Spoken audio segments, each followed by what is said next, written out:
In Central Texas, known for the limestone, every day being over 100 degrees in the summer, is it possible to make good wine? The simple answer is yes.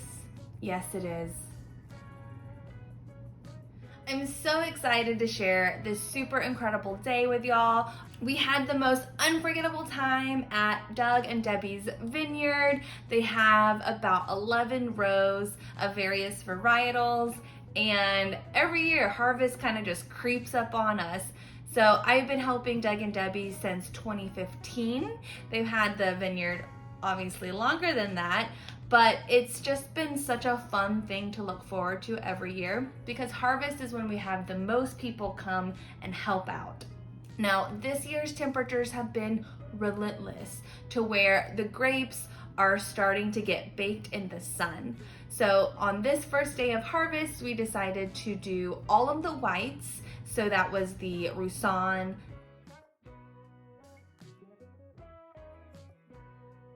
the Albarino, and the Vineyard.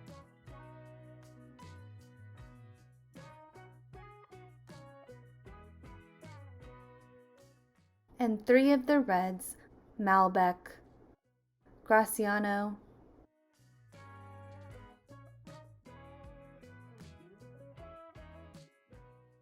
and Syrah.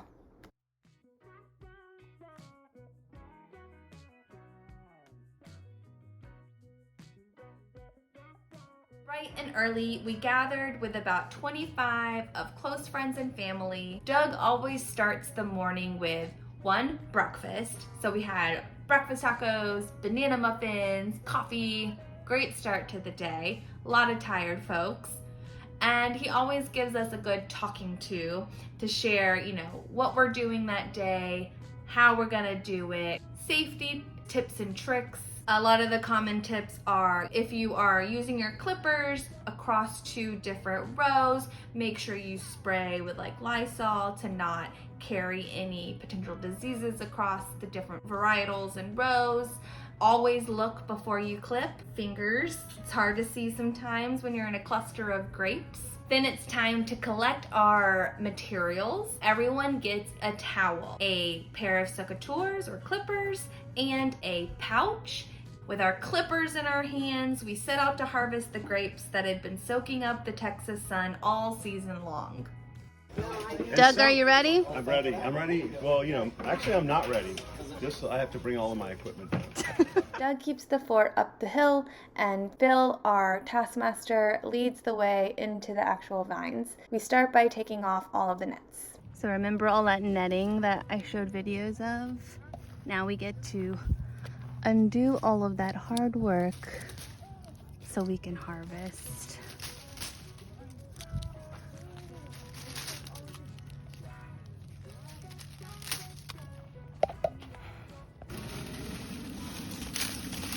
Thanks for helping, Tess. This is where you'll feel your pain because this is best for short people. But you'll have the better part when we roll up the nets because that's best for short people. Feel it from some of the the feeders, yeah. If it gets stuck in the vine a little bit, do your best. Yeah, I'm sorry. No, you're good. So there you go. And we're not in a rush. This is part of the deal.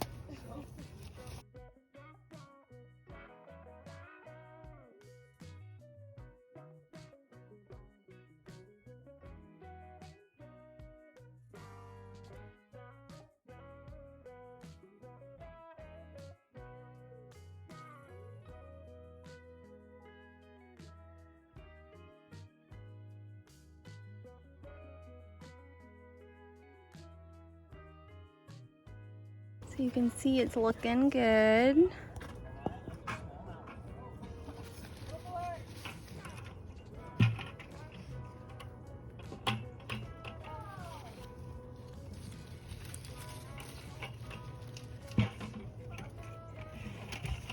The nets aren't always 100% bird proof or animal proof.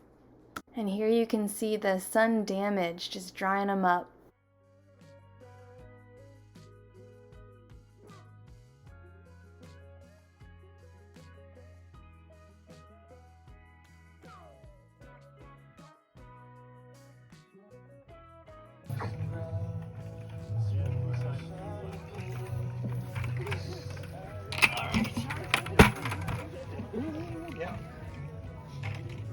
Mariah, is no one paying attention to you?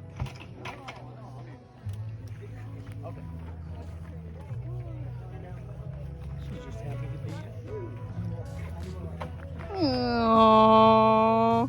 It's a whole lot better than.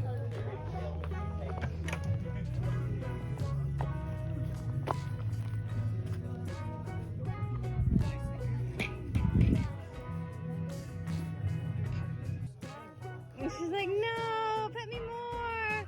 Oh, there we go. Yeah. Good dog. Look at that jowl. Look at that.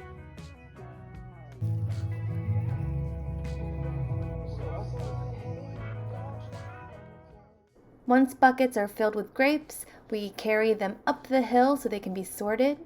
And we make sure that the buckets are clearly labeled because oftentimes we'll finish harvesting one varietal and we'll already start working on the next one. And this helps with the sorters as well. Here are our sorting stations for 2 to 3 people. Doug actually bought a few old sinks and rigged these up during COVID time so people didn't all have to sort together. So you dump the grapes in the sink, hang the empty bucket for the good grapes, and start sorting. Bad stuff? Good stuff. Yeah.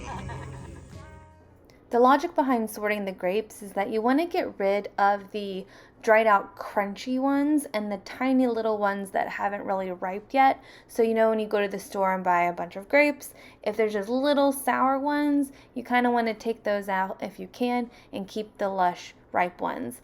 And if they look like raisins and they're still kind of squishy, then those are good. That means they have a lot of sugar and will add a lot of value to the wine. And there are bugs. Some are cute, like this ladybug, but a lot of them are gross spiders. Blech. And once the harvesters are done getting all the grapes, we open bottles. Yes, it's only like 9:30 a.m., but so awesome. Friends and sunshine.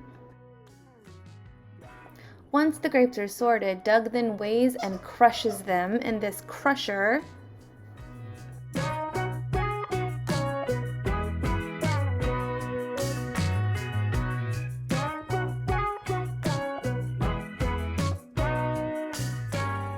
The crusher is actually quite loud. Here's what it sounds like.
How's harvest going? 2 thumbs up, we're on Syrah. Yay. Don't worry, Kay, I've got it all under control. Yeah? 0.332 times 7 equals 2.32 grams of K-meta.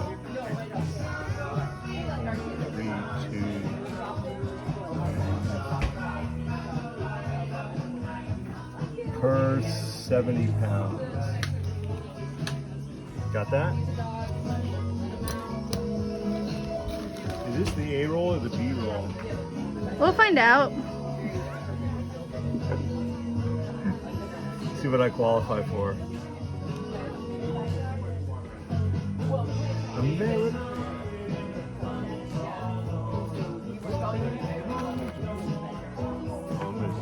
Oh, I need to get a measuring cup. Albarino. Yay. Good stuff? I live for this. All right, I gotta go get a measuring cup. Oh, let's go check out the cellar.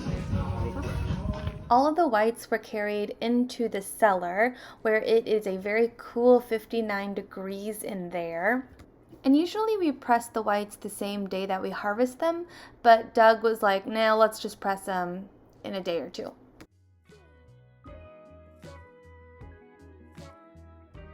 Okay, what's so special about this bottle? Special about the bottle is that he poured it and it's almost gone. I didn't get any. I thought we were buddies and brothers and It's after Doug's mom. Yeah, and it's really good. And he knows it's really good. He knows I like it. And still, it's almost left empty. you all the rest. Yeah, I feel That's like that's a what you pretty did. good pour. Cheers! He doesn't need a glass. Barrett, are you living your best life? Yeah? Yeah.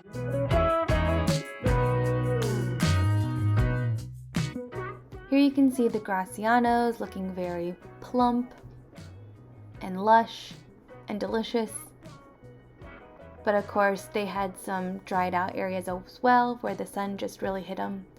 But we had plentiful amounts of it.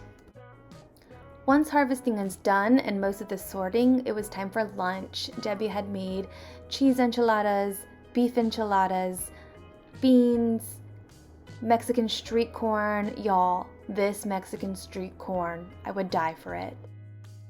Mimi made this escamoche. So good. Name a fruit, it was in there.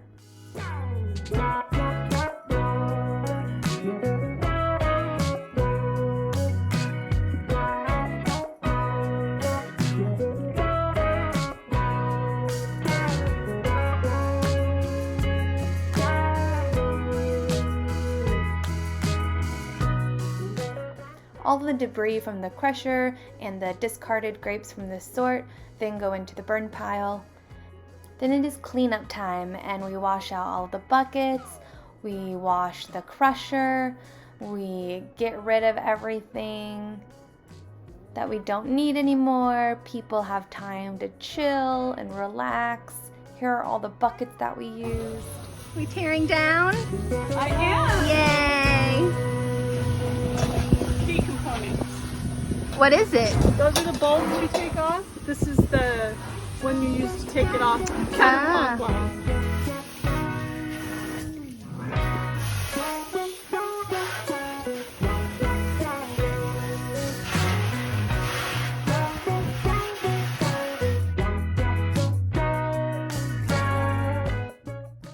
The reds are labeled and are carried by anyone who wants to the house.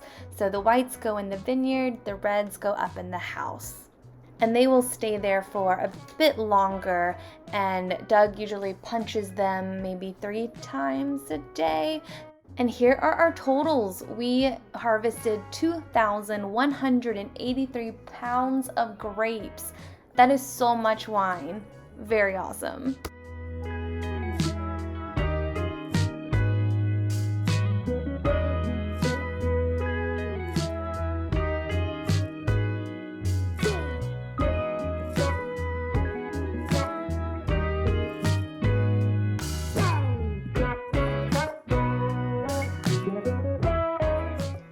And then there is just one final task to do, and that is to roll up the nets off of the vines back onto their spools to be stored for next season. This is a team effort, mostly done by the tall people, so I got to sit and chill and watch the action happen.